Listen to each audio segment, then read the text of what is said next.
Selamat malam dan selamat berjumpa kembali dengan kami di Live in Fullness to Eternity.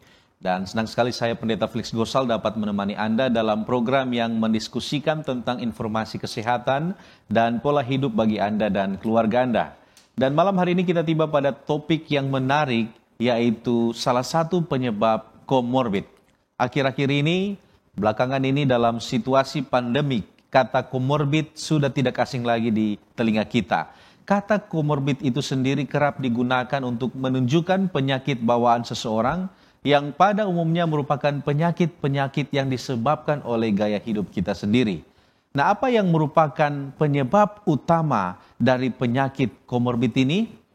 Dan pada malam hari ini kami sudah hadirkan seorang dokter yang akan khusus mendiskusikan topik kita pada malam hari ini, dan beliau adalah Dr. Hansel Langi. Dr. Hansel Langi telah menamatkan sarjana kedokteran di tahun 2011 dan kemudian menyelesaikan profesi dokter di tahun 2014 di Universitas Samratulangi, Manado. Beliau memulaikan karir di Papua, kemudian sempat melayani di Palu, dan sempat menjadi administrator di instalasi pusat jantung, pembuluh darah, dan otak di Rumah Sakit Prof. Kando, Manado. Pada tahun 2019 sampai 2021, beliau sempat menjadi dokter di Rumah Sakit Advent Bandar Lampung, dan saat ini beliau dipercayakan untuk melayani di Rumah Sakit Advent Manado. Dan mari langsung saja kita sapa narasumber kita malam hari ini, Dr. Hansel Langi. Selamat malam, dokter. Selamat malam, Pastor. Apa kabarnya ini, dokter? Puji Tuhan, sehat-sehat. Sehat-sehat. Apa saja kesibukan dokter akhir-akhir ini? Akhir-akhir ini layani di Rumah Sakit Advent Manado, sambil juga ada program-program yang rumah sakit lakukan, program-program kesehatan, dan itu yang kami lakukan. Oke, baik. Tentunya sangat sibuk ya, tetapi puji Tuhan kami berterima kasih boleh menyediakan waktu untuk menjadi narasumber dalam program pada malam hari ini. Terima kasih, Tuhan kiranya memberkati. Dan sebelum kita akan memulaikan diskusi pada malam hari ini, mari kita berdoa. Saya mengajak kita semua, pemirsa di rumah, untuk berdoa bersama. Kita berdoa.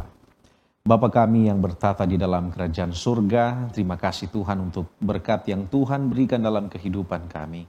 Terima kasih Tuhan telah menyertai kami dalam setiap aktivitas kami, sehingga pada malam hari ini kami boleh menyaksikan program live bersama dengan keluarga. Tuhan berkati kiranya lewat diskusi malam hari ini, kami semakin diberikan pengetahuan dan kesadaran untuk hidup sehat di hadapan Tuhan. Berkati secara khusus Dr. Hansel Langi yang akan membagikan pengetahuan kesehatan bagi kami semua. Kiranya apa yang akan disampaikan dapat bermanfaat dalam kehidupan kami masing-masing. Inilah doa dan permohonan kami, di dalam nama Yesus kami berdoa. Amin. Amin. Baik dokter, kita akan break sejenak dan pemirsa jangan kemana-mana. Setelah yang satu ini kami akan kembali dengan diskusi kita.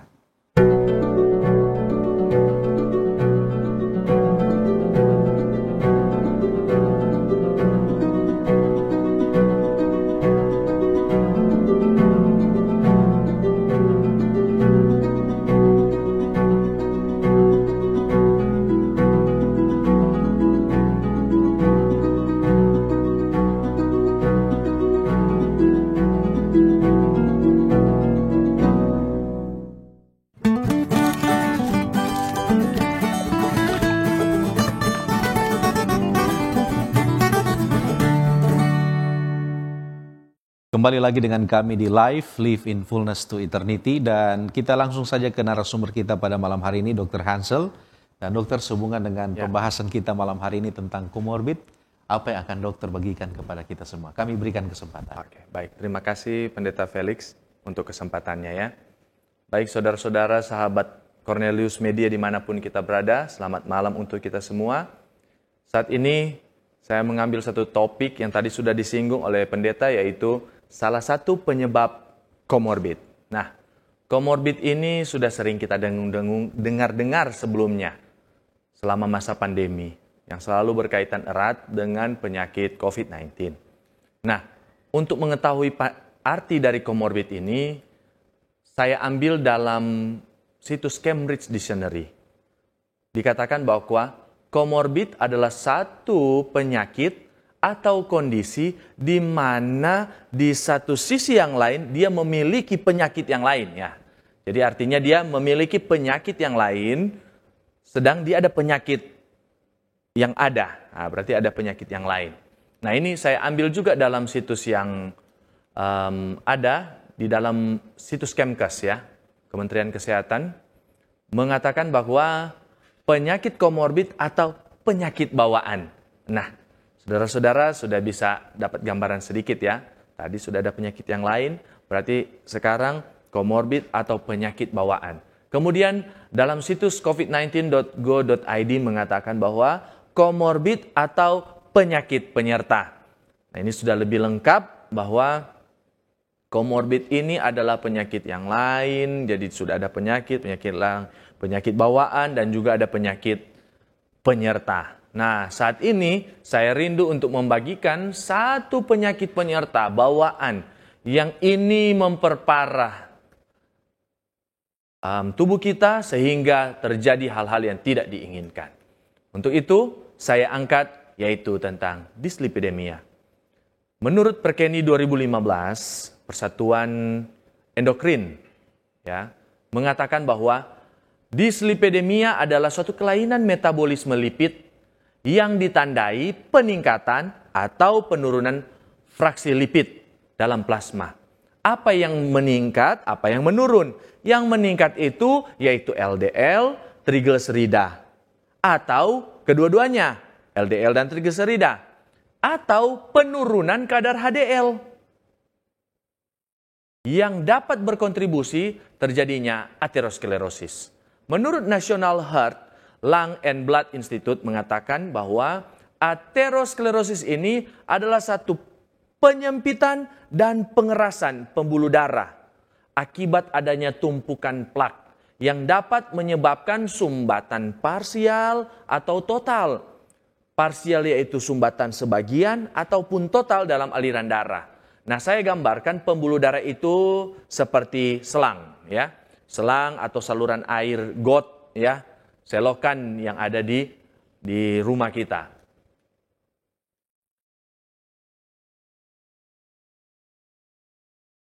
Nah, ini contoh dari pembuluh darah kita ya. Kalau kita lihat dari yang atas, dia masih bagus, tetapi sudah ada bintik kecil.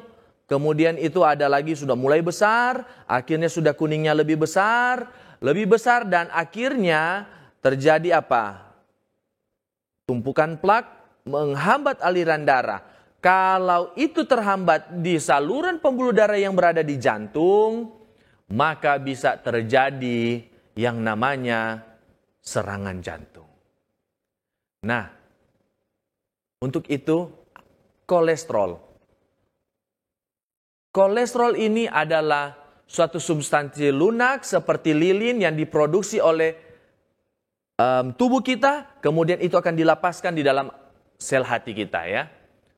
Nah, ini pembentukan membran sel, lapisan pencernaan kita, vitamin D, dan pembentukan hormon-hormon tubuh. Nah, konsep daripada kolesterol itu disimpan bagaimana? Nah, kalau konsep kolesterol ini dia tersimpan dalam suatu amplop tahan air yang disebut dengan lipid atau lemak. Nah, jadi tentu agak berbeda sedikit ya, kolesterol dengan lipid dan lemak. Walaupun pada dasarnya sama, tapi ternyata dia ada, kalau lebih detail lagi ada perbedaannya. Yang dikelilingi oleh suatu protein spesifik pada bagian luar yang disebut dengan lipoprotein. Nah, kita sudah tahu tadi ya, ada dua lipoprotein. Yang satu dari HDL, yang satu LDL. Yang HDL, high density lipoprotein. Jadi lipoprotein yang densitasnya tinggi, kalau LDL, lipoprotein yang densitasnya rendah. Nah, ini. HDL itu adalah kolesterol yang baik. Nah, gitu ya. Kita sering dengar kolesterol yang baik. Jadi saudara-saudara sahabat Cornelius Media dimanapun kita berada, ternyata tidak semua kolesterol itu jahat. Ada kolesterol yang baik. Gunanya dia adalah mengambil komponen kolesterol di dinding pembuluh darah kita. Sehingga dia mengikat, dia mengeluarkan. Itulah gunanya dia kolesterol yang baik. Nah, ada juga yang HLDL. yang kita sebut dengan kolesterol yang buruk. Mengapa buruk? Karena dia bukan mengambil kolesterol yang tertempel di dinding pembuluh darah, tetapi malah dia menempel di situ untuk bikin terjadi penyempitan akhirnya terjadi tersumbat yang nantinya akan memicu penyakit arteri koroner atau yang kita sebut dengan penyakit serangan jantung, ya. Nah, trigliserida juga adalah salah satu bentuk dari kolesterol tersebut dan ini berfungsi sebagai sumber energi yang dia dapat menggambarkan kalau ini tinggi, dia juga bisa membuat resiko terjadinya serangan jantung. Nah, kalau kita lihat gambaran sekilas, ya, ini menurut data dari Perkeni 2019, jadi kalau kolesterol total, yang kalau kita sering, kalau ada pengobatan gratis dimanapun ya, ada baksos dan sebagainya, sering kita periksa gula darah, baru asam urat, ada kolesterol total. Nah itu yang diambil ini total. Total itu bisa dispesifikasikan dengan HDL, kolesterol baik, ditambah kolesterol jahat, ditambah dengan 20% trigliserida. Itu digambarkan. Nah, untuk itu bisa saudara-saudara lihat kadar kolesterol yang menjadi tolak ukur kita ya. Ada di layar kita ya. Kurang dari 200 kalau kolesterol total, kalau LDL itu kurang dari 100. HDL itu harus lebih dari 60 dan trigliserida juga harus kurang dari 150. Nah ini angka kejadian. Menurut Badan Kesehatan Dunia, yang paling tinggi itu resiko terjadinya penyakit ini adalah perempuan, 40%. Itu tahun 2008. Tahun 2013, menurut Riskesdas, 36% usia lebih dari sama dengan 15 tahun sudah didapati melebihi angka normal kolesterol. Wah itu luar biasa ya saudara. Sedangkan di atas dari 15 tahun sama dengan 15 tahun, tahun 2013 sudah sekitar hampir 36%. Dan pada 2013 di tahun yang sama, Badan Kesehatan Dunia juga mengatakan bahwa penyakit jantung koroner, penyakit serangan jantung, penyakit stroke menjadi penyebab kematian utama. Dan dua ini adalah penyakit pembuluh darah. Jadi saudara-saudara boleh bayangkan bahwa ini penyakit sangat berbahaya. Dan bertambahnya tahun, maka bertambahnya juga peningkatan angka-angka yang terjadi. Nah, untuk itu saya akan mempermudah menunjukkan gambaran kolesterol yang baik, HDL, dan kolesterol yang jahat, yaitu LDL. Ikut.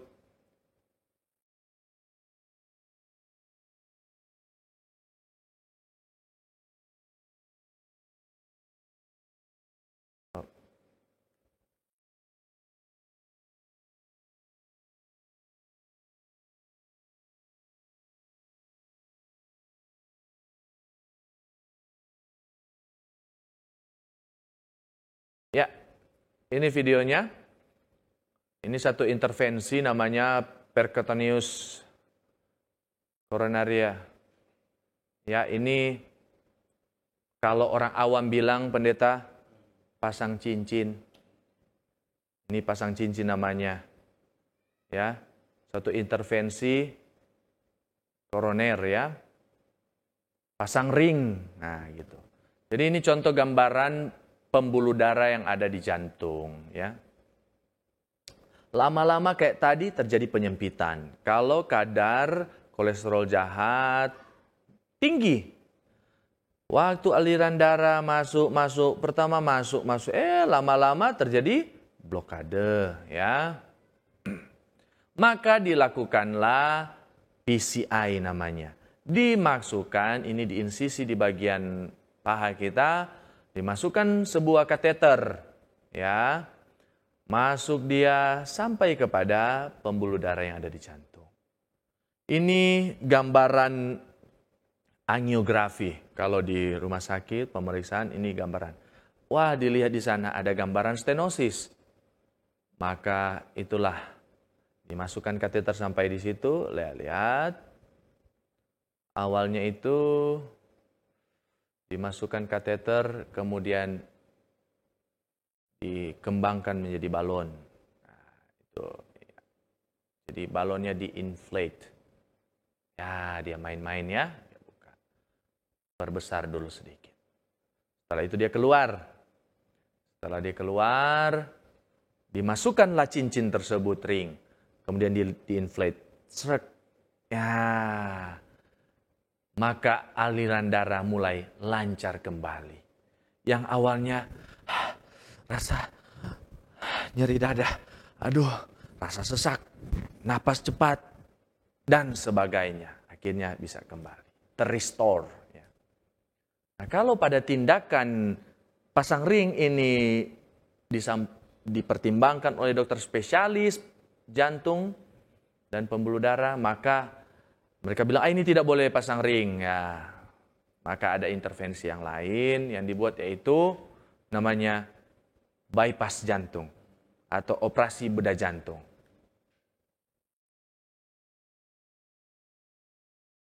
Jadi ini gambaran daripada operasi, ini animasi, saya kasih tunjuk. Kebetulan dulu saya sempat kerja di bagian sini, jadi sempat lihat-lihat. Nah, sedikit. Jadi itu gambaran diiris, kemudian diambil pembuluh darah balik yang ada di kaki, namanya safena, maka di bypass. Nah, dibikin jalan pintas. Itu dari aorta. Yang itu kan kayak lihat ada putihnya itu, anggaplah dia itu yang menyumbat sehingga tidak terjadi. Waktu dibuat bypass, maka yang di bagian bawah akhirnya bisa mendapat makanan kembali. Nah, gitu. Kemudian kalau lebih dari satu, maka diambil lagi pembuluh darah dalam di payudara kiri ya. Kemudian langsung dialihkan ke yang tersumbat yang satu lagi. Dan sebagainya. Kalau ada lagi satu, pakai lagi. Tadi kan diambil yang dari kaki kanan, mungkin sebelah kaki kiri. Seperti itu. Nah, ini terlihat sangat baik ya. Tapi saya kasih gambaran yang nyata bagaimana terjadi di lapangan. Ini saya ambil dari salah satu situs YouTube ya yang ada. Ini. Dada kita diiris dulu.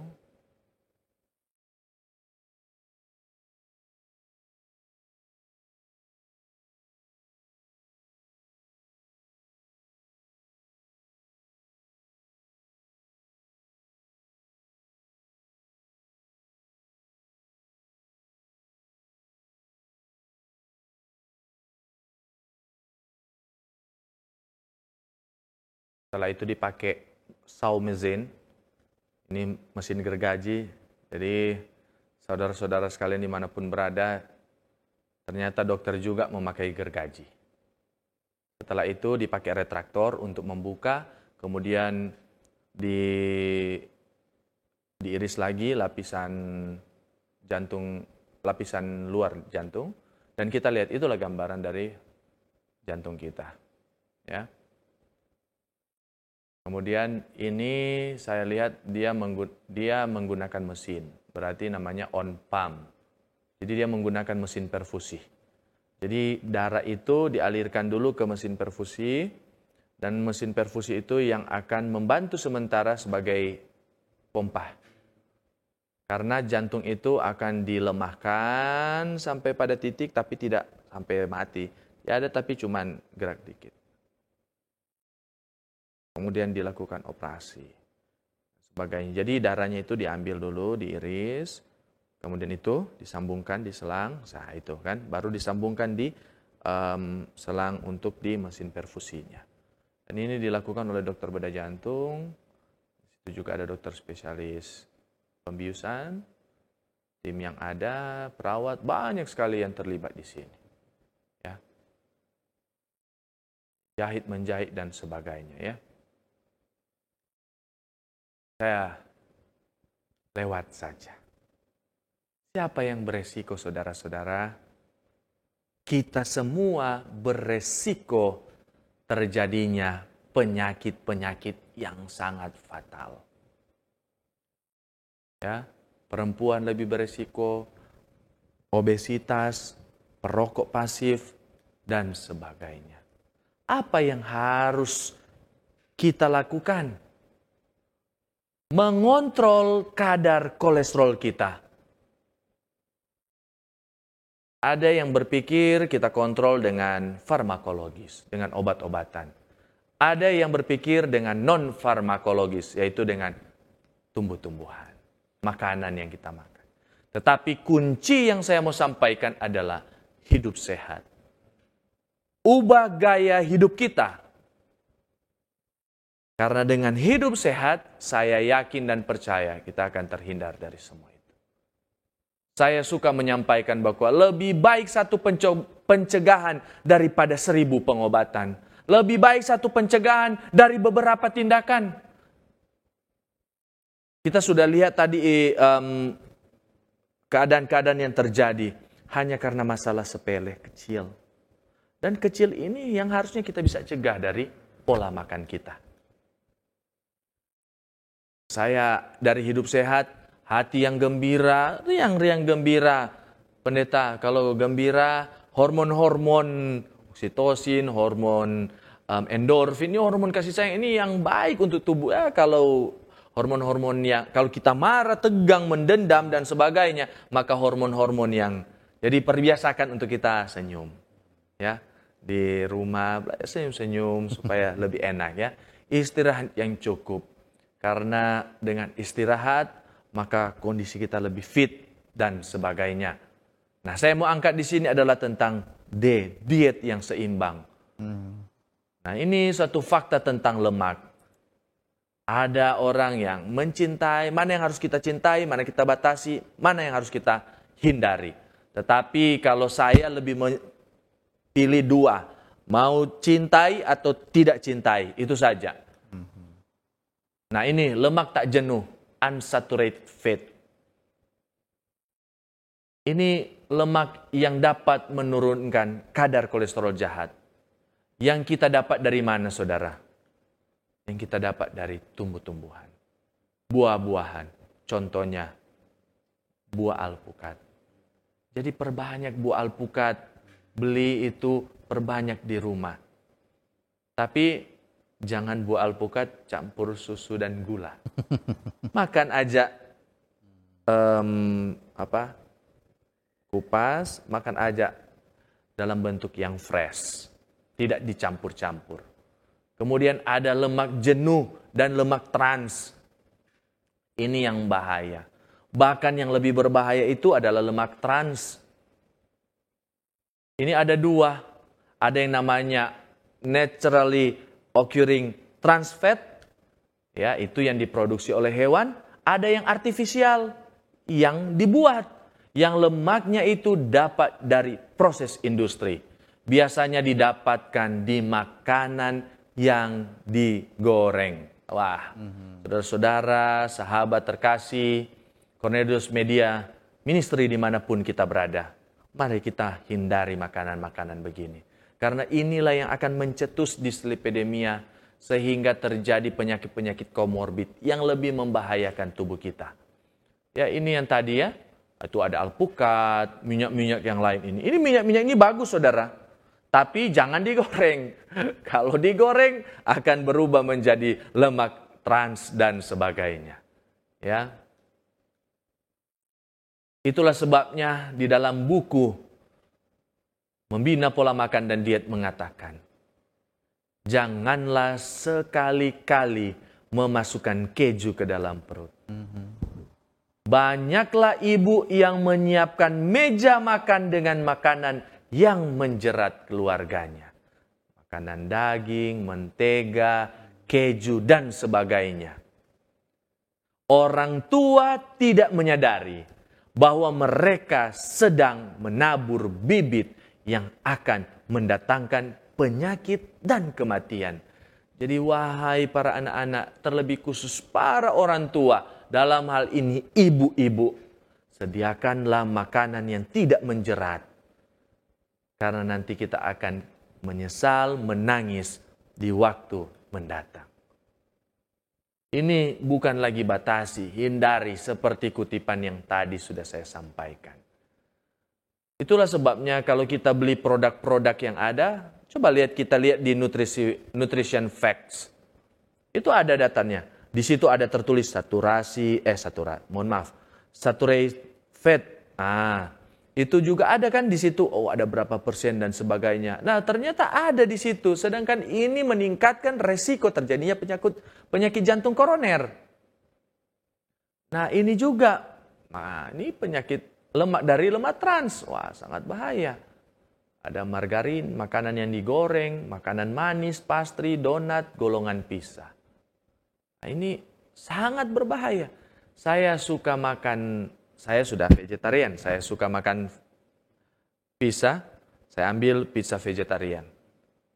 Wah, ternyata di situ ada keju-keju. Tambah lagi kalau kita ambil pinggiran yang keju-keju, waduh ternyata sangat berbahaya. Jadi semenjak itu sampai sekarang ini, puji Tuhan, saya tidak mengkonsumsi lagi golongan-golongan itu. Ini jauhi, apalagi makanan-makanan yang dipanas-panasi berulang-ulang. Itu sangat berbahaya. Di kulkas, kita ambil lagi, panasin lagi. Sangat tidak baik. Ada nasi goreng, ini taruh aja di kulkas. Nanti digoreng lagi. Tidak baik. Apalagi minyak yang sudah satu kali pakai, simpanlah minyak itu. Nanti pakai lagi digoreng. Nanti sudah hitam sekali baru buang. Jangan. Sekali pakai, buang aja. Ini makanan-makanan terbaik dari sumber-sumber nabati. Udara yang bersih dan pengendalian diri. Mari kita mengendalikan satu jengkal di leher kita ini.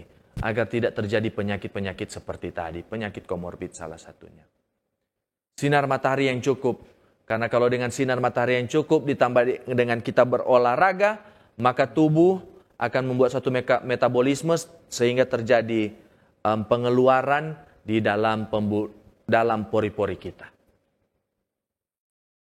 Olahraga yang dapat dilakukan, jalan pagi, jogging, bersepeda, berenang. Kalau bersepeda, hati-hati bantalannya jangan sampai membuat cedera organ vital kita. Ya, kalau berenang juga pakai kacamata renang, jangan sampai mencederai organ mata kita. Kita harus, tadi saya sudah sampaikan, hubungan sosial yang baik, perkaya, hormon-hormon yang baik yang diolah oleh otak kita, ya, oleh kelenjar pituitari kita, ya, hipofisis. Dia akan membuat satu stimulan kepada hormon adrenal yang ada di ginjal kita.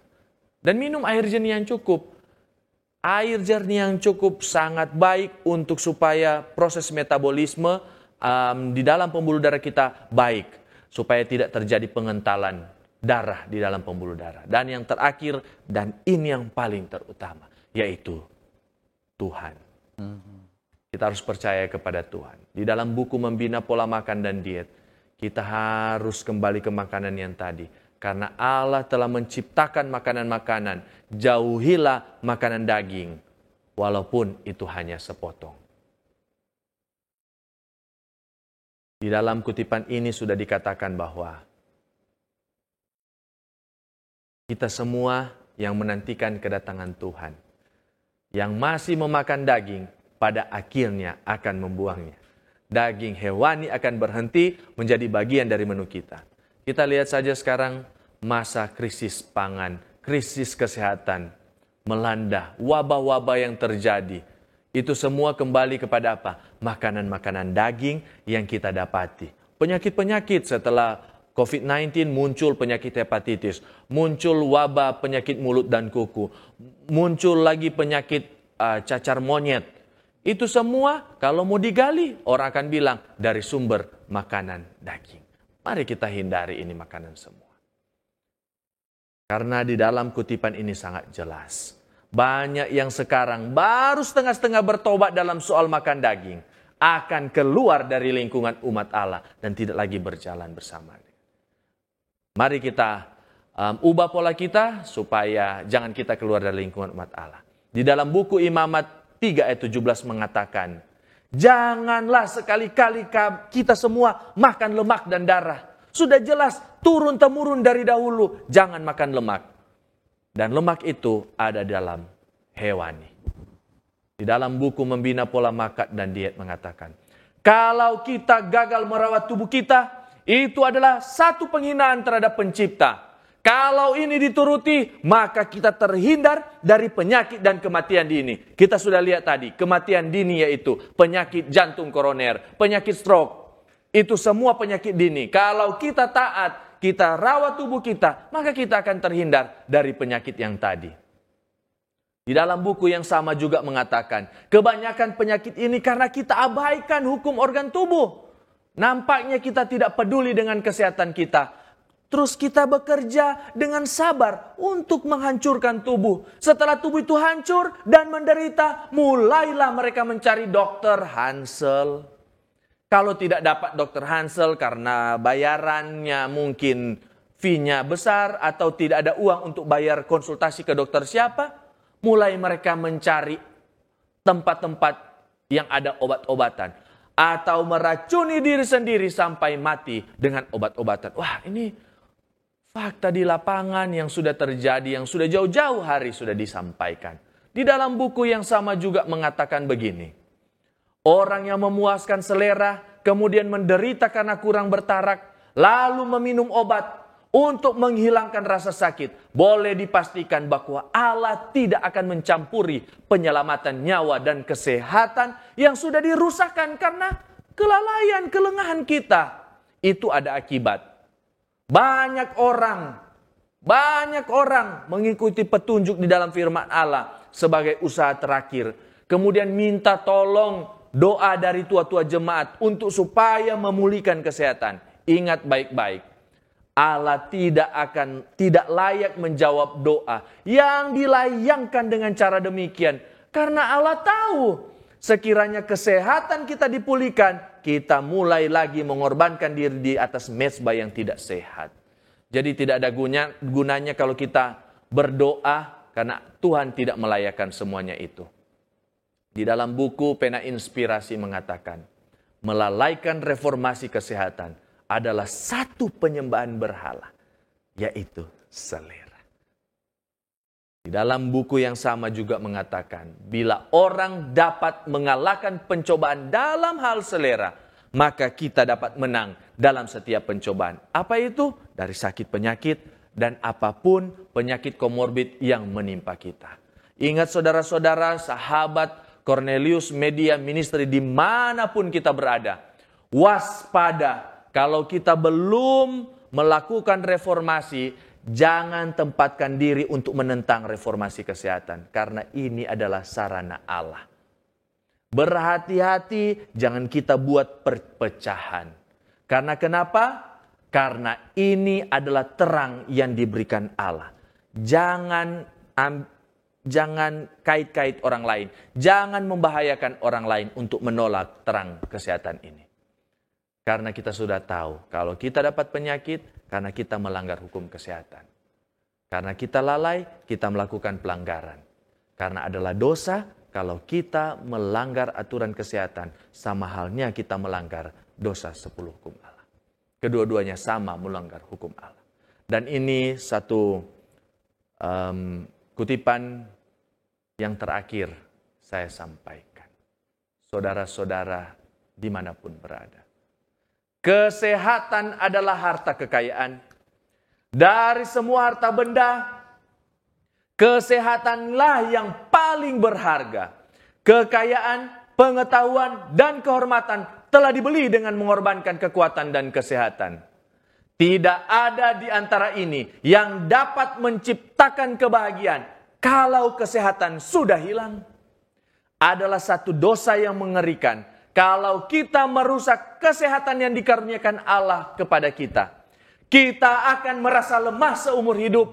Kita akan ada di pihak yang kalah sekalipun kita memperoleh pendidikan yang tinggi. Wah, saudara-saudara. Ingat baik-baik, kesehatan adalah harta kekayaan. Mari kita hindari makanan-makanan yang bersumber dari lemak-lemak yang tidak baik, lemak-lemak dari hewani, lemak-lemak dari makanan-makanan olahan. Mari kita perkaya lemak yang baik yang berasal dari tumbuhan yang Tuhan sudah berikan. Karena ingat baik-baik, walaupun saya seorang dokter berpendidikan tinggi, tapi kalau kesehatan saya terganggu, maka orang akan anggap enteng. Orang akan membuat saya dalam posisi yang lemah seumur hidup dan saya akan ada di pihak yang kalah. Kiranya Tuhan memberkati kita untuk kita bisa mengikuti pola hidup sehat yang Tuhan sudah karuniakan lewat menghindari makanan-makanan atau sesuatu hal yang membuat kadar dislipidemia kita meningkat. Tuhan memberkati kita semua. Amin. Baik, terima kasih dokter atas penjelasan yang luar biasa tentang kesehatan kita agar kita boleh hidup lebih sehat lagi. Nah, sehubungan dengan pembahasan yang telah dokter sampaikan tadi tentang lemak atau kadar lemak yang jahat di dalam darah. Nah, bagaimana kita dapat mengetahui apakah kadar lemak ini sudah tinggi dalam tubuh kita? Bagaimana pemirsa di rumah dapat mengetahui apa mungkin ada tanda-tanda ya kalau kadar lemak yang jahat ini atau lemak jenuh ini sudah mulai tinggi dalam tubuh kita? Baik, terima kasih Pendeta Felix ya. Kalau saya bisa sampaikan bahwa memang kalau kita lihat tanda-tanda yang ada, gejala yang ada, contohnya seperti sering mudah mengantuk. Walaupun tidak semua seperti itu, kalau kita kayak sering-sering mengantuk, atau pada fase lanjut, kayak pundak kita agak rasa berat, rasa nggak enak, bisa saja ya salah satunya karena sudah tinggi kadar kolesterol kita. Tetapi untuk mengetahuinya lebih lanjut tentu kita harus periksa. Seperti itu. Ya, baik, terima kasih. Jadi pada akhirnya kita harus memeriksakan diri walaupun mungkin sudah memiliki tanda-tanda yang disebutkan tadi ya.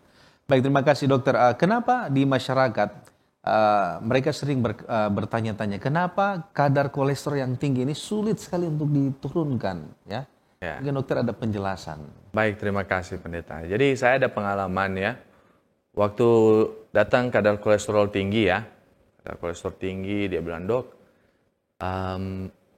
bagaimana untuk menurunkan ini kan?" Kemudian saya bilang, "Cobalah makan alpukat." Ya, tapi yang murni ya, tidak campur-campur. "Wah, Dok, bukannya itu alpukat kolesterolnya ada kolesterol? Nanti saya sudah tinggi, nanti makan alpukat jadi lebih tinggi." Baru saya kasih jelaskan. Alpukat itu kolesterol baik, yang itu kolesterol yang jahat. Maka kalau makan alpukat bisa mengikat yang jahat untuk dikeluarkan. Oh gitu ya dok. Nah saya simpulkan bahwa ternyata pemahaman di masyarakat, di kaum menengah ke atas pun berpikir seperti itu. Jadi terkesan dalam pemikiran mereka, saya tidak mau mengambil yang akan mengurangi kolesterol jahat. Sehingga terjadi tetap tinggi-tinggi terus. Akhirnya mereka ketergantungan dengan minum obat. Ya seperti itu. Baik dokter, masalah minum obat. Apakah obat ini berbahaya bagi mereka atau dapat membantu menurunkan kolesterol yang jahat ini? Memang kalau mau untuk menurunkan, dia akan menurunkan. Tetapi kembali lagi kepada pola makan kita. Kalau kita tidak ubah pola makan, obat itu cuman hanya untuk menghilangkan gejalanya aja, menghilangkan kadarnya aja. Tetapi kalau kita berhenti minum, maka akan muncul lagi seperti itu ya. Tetapi kalau kita beriringan dengan kita ubah pola hidup, maka itu juga yang akan pola makan, maka itu juga akan pada waktu kita minum untuk darurat, dia turunkan dan selebihnya itu akan turun selanjutnya ya, karena kita sudah berhenti dengan pola makan yang buruk. Nah, untuk efek samping di mana-mana namanya obat pasti ada side effect-nya. Jadi yang terbaik adalah memang merubah pola hidup ya, merubah pola makan agar itu menjadi paten ya. Iya, benar sekali pendeta. Baik, terima kasih. Mungkin terakhir sebelum kita break, apakah dislipidemia ini bisa sembuh total dokter? Ya, dari saya pengalaman yang ada, banyak pasien saya yang kadar kolesterolnya sudah sangat di bawah normal ya, sudah bagus, maksudnya sudah normal. Tetapi efek dari itu saya tidak tahu. Ya kan? Dia kan kadarnya yang tinggi. Kemudian apakah dia sudah bikin plak? Udah ada bikin pengerasan di pembuluh darah jantung kah, di otak kah, atau bagaimana? Ya kan? Itu tergantung pada pasien tersebut. Tetapi kalau kadarnya bisa sampai turun normal. Setidaknya tidak memperberat terjadinya keparahan untuk terjadi serangan dan sebagainya. Tetapi untuk mengetahui dia sudah parah atau tidak, ya saya tidak tahu, saya tidak bisa pastikan ya. Kecuali saya minta dia untuk CT scan koroner, gitu, CT koroner gitu ya. Dan tapi kan itu berbiaya lumayan. Baik, terima kasih. Dokter, mungkin dapat jelaskan sedikit lagi, tadi ada sedikit mungkin yang pemirsa ingin lebih jelas, yaitu masalah lemak trans. Oh. Apa perbedaan ini dengan lemak jahat? Ya, mungkin. Ya memang lemak trans itu lemak jahat ya. Oh, ya. Ya mungkin dengan lemak tak jenuh ya. Tak jenuh gitu, ya. Ya. Tak jenuh. Ya itu yang tadi. Sebenarnya lemak tak jenuh itulah yang kita dapat dari tumbuh-tumbuhan yang baik ya. Jadi yang tadi alpukat dan sebagainya bisa dicari aja. Kemudian kalau kita dapat lemak trans, tadi kan ada dua. Ada yang lemak yang terjadi karena ya dapat dari hewani ya, yang natural, dapat dari hewani. Ada juga yang artifisial yang dapat dari proses-proses olahan. Nah, ini sangat berbahaya karena lemak trans ini dia malahan yang akan menempel dan membuat kerusakan pada pembuluh darah. Terlebih lagi kalau kadar itu adalah kadar, apalagi yang lemak yang kita dapat dari goreng minyak-minyak yang sudah dipanas-panaskan berulang kali dan sebagainya. Panas masaknya dengan kadar suhu yang tinggi, nah itu sangat tidak baik. Jadi perbedaannya di situ, yang satu baik, yang satu jahat lah secara garis besar.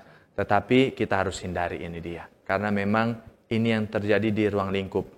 Mengapa ini harus ditekankan? Karena kadang konsep kita adalah, saya sudah tidak makan daging. Benar ya? Tetapi saya masih makan yang dari artifisial, malahan lebih parah lagi itu malahan. Artifisial ini artinya daging buatan? Bukan, maksudnya lemak yang terjadi dalam proses buatan. Oke, dari goreng-gorengan, dari tadi kue-kue dan pastry dan golongan pizza, donat dan sebagainya. Itu kan kalau dimasak pasti dengan suhu yang tinggi. Nah, itu yang kita harus hindari. Sudah benar kita hindari makanan dari lemak daging, tetapi konsepnya tidak makan daging, tapi kita makan yang lebih parah dari itu malahan. Itu yang mungkin bisa saya sampaikan. Baik. Terima kasih dokter atas penjelasan yang luar biasa. Kita akan break sejenak. Ya. Dan pemirsa Cornelius Media, kita akan kembali lagi setelah pesan-pesan yang satu ini. Diskusi dan kajian mendalam mengenai tokoh, tema, atau cerita tertentu di dalam Alkitab. Memberikan motivasi dan bimbingan untuk menggunakan metode yang tepat dalam membaca Alkitab. Selalu saksikan program Death Inside Growth setiap hari Jumat pukul 19 waktu Indonesia Tengah di YouTube channel Cornelius Media, Bridge to the Truth.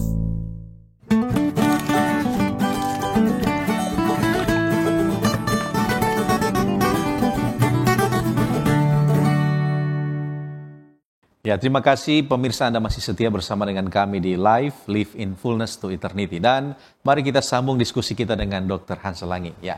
Baik dokter, berbicara tentang lemak jenuh dan lemak tak jenuh, tadi dikatakan bahwa buah-buahan itu adalah lemak yang baik ya. Nah, bagaimana dengan durian? Ya? Durian ini seringkali diasosiasi dengan kolesterol tinggi. Mungkin ada penjelasan dokter. Baik, terima kasih ya. Saya juga ini pengagum durian. Ya, bukan karena saya pengagum durian sehingga saya mau mengatakan, jadi konsep yang ada bahwa semua yang berasal dari tumbuh-tumbuhan itu adalah baik. Ya, tapi yang saya mau sampaikan begini. Dia adalah kolesterol yang baik. Ya, jadi kalau kolesterol tinggi, makan durian. Malahan itu baik, ya. Tetapi kita lihat dulu kondisi orang tersebut yang makan. Contoh kalau pendeta makan itu kan, punya kolesterol tinggi, tapi tekanan darah tinggi, tidak disarankan. Karena dia mempunyai efek selain dia menurunkan kolesterol yang jahat, yang mengikat kolesterol, dia kolesterol baik, mengikat kolesterol yang jahat, dikeluarkan, sekalian dia juga bikin naik tekanan darah. Gitu. Jadi kalau pendeta punya tekanan darah rendah, kolesterol tinggi, ya adalah baik untuk makan durian tersebut. Hanya makanlah yang baru petik atau baru jatuh. Karena kalau sudah lama disimpan, masak simpan, biasanya durian itu akan mengandung kadar alkohol yang tinggi, sehingga sudah tidak baik bagi kesehatan kita. Tetapi di dalam doa yang kita tahu bersama bahwa berilah pada hari ini makanan kami yang secukupnya. Makan juga durian tapi secukup. Jangan sudah berlebihan, nanti datang penyakit. Ya. Baik, terima kasih dokter. Nah, di kalangan masyarakat saat ini mereka sering sekali mengatakan kalau kolesterol kita naik, salah satunya adalah kita boleh minum air supaya dia turun. Apakah ini benar konsep seperti begini? Itu sangat baik sebenarnya ya. Tapi prinsipnya harus tahu aturan ya. 15 menit sebelum makan kurang lebih ya. Atau beberapa jam setelah makan. Jangan minum sementara makan ya. Itu sangat baik malahan. Karena dia akan membuat memperlancar peredaran darah kita. Selain daripada bikin plak-plak penempelan, dan dia juga bikin tidak membuat resiko terjadinya tekanan darah tinggi. Itu sangat baik. Jadi baik ya. Kalau kita bisa ilustrasikan, lihat aja selang air kita. Terus kalau ada kayak becek-becek sedikit kan, atau di selokan rumah kita. Kalau flow airnya kurang, cenderung untuk menempel kan. Tapi kalau itu airnya jalan terus atau aliran airnya deras gitu kan, pasti walaupun ada plak kiri kanan, tapi lancar airnya. Ya mungkin itu yang bisa diilustrasi yang saya bisa. Jadi pada dasarnya sangat baik juga. Sangat baik. Nah, bagaimana dengan konsep masyarakat tentang jeruk nipis? Ya, ini biasanya selesai makan durian, ayo kita cari jeruk supaya kolesterolnya turun. Apakah ini benar nih? Ya, kalau dari sisi yang ada, prinsip pertama ya buahan itu ya baik gitu ya. Buahan itu baik, apalagi ya, kalau secara ilmiahnya terlalu panjang untuk disampaikan, tetapi dia bisa mencuci lah untuk tubuh kita, bukan untuk saat kita makan itu, tetapi proses yang terjadi itulah yang baik untuk tubuh kita. Jadi bagi kita sangat baik. Yang penting jangan jeruk nipis dicampur dengan gula. Iya, itu sudah bahaya. Dan es ya. Dan es. Nah, seperti itu. Baik, terima kasih dokter, pembahasan yang sangat bermanfaat. Dan di ujung pertemuan kita atau perjumpaan kita pada malam hari ini, bolehkah dokter memberikan closing statement, manfaat-manfaat yang perlu untuk kita ingat, menjadi pengingat bagi pemirsa Cornelius Media saat ini? Baik, terima kasih Pendeta. Seperti yang tadi slide terakhir yang tadi saya sudah sampaikan, bahwa kesehatan adalah harta kekayaan. Dari semuanya itu, kesehatanlah yang paling berharga. Saudara-saudara sekalian dimanapun kita berada, jagalah kesehatan kita.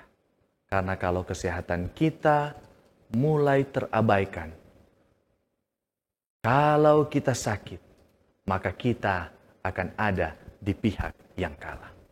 Biarlah Tuhan akan memberikan hikmat kepada kita di saat kita meminta lewat doa, maka Tuhan akan memberikan hikmat untuk menjaga kesehatan kita. Dan tentunya, kalau saya sakit, tentu saya tidak berada di tempat ini. Tetapi karena dengan kesehatan yang Tuhan percayakan, saya bekerja sama dengan Tuhan, maka saya dapat melayani Tuhan lewat pelayanan media ministry Cornelius. Untuk itu saya sampaikan, jagalah kesehatan kita. Tuhan memberkati kita semua. Amin. Terima kasih dokter, dan bolehkah dokter menutup perjumpaan kita dengan doa? Mari kita sekalian semuanya kita tunduk kepala dan kita berdoa. Bapa yang baik, terima kasih Tuhan untuk kasih karunia-Mu yang begitu melimpah dalam kehidupan kami. lewat kesehatan yang Tuhan telah karuniakan kepada kami semua, sehingga kami dapat melaksanakan pelayanan pada saat ini lewat materi kesehatan yang sudah tadi disampaikan. Tuhan yang penuh kasih, biarlah Tuhan dapat memberkati seluruh pemirsa yang menyaksikan akan pekabaran ini. Biarlah mereka semua dapat dikaruniakan untuk merubah gaya hidup dan melaksanakan pola makan yang sesuai dengan kehendak Tuhan. Di akhir kata, biarlah Tuhan memberkati kita semua. Di dalam nama Yesus kami berdoa. Amin. Amin. Baik, sekali lagi kami mau mengucapkan terima kasih banyak dokter atas waktunya boleh menjadi narasumber bagi kita semua pada malam hari ini. Kami juga mengucapkan terima kasih kepada pemirsa yang dengan setia sampai saat ini menyaksikan program live. Dan tentunya apabila Anda merasa diberkati lewat siaran ini, Anda bisa untuk membagikan video ini, share kepada keluarga dan sahabat Anda. Dan tetap ikuti selalu program Cornelius Media menarik lainnya dan jangan lewatkan pembahasan episode live selanjutnya pada hari Kamis depan pukul 19.00 tepat waktu Indonesia Tengah. Dan akhir kata saya Pendeta Felix Gosal bersama dengan Dr. Hans Langi dan kru yang bertugas kami mengucapkan selamat malam, sampai jumpa dan salam sehat.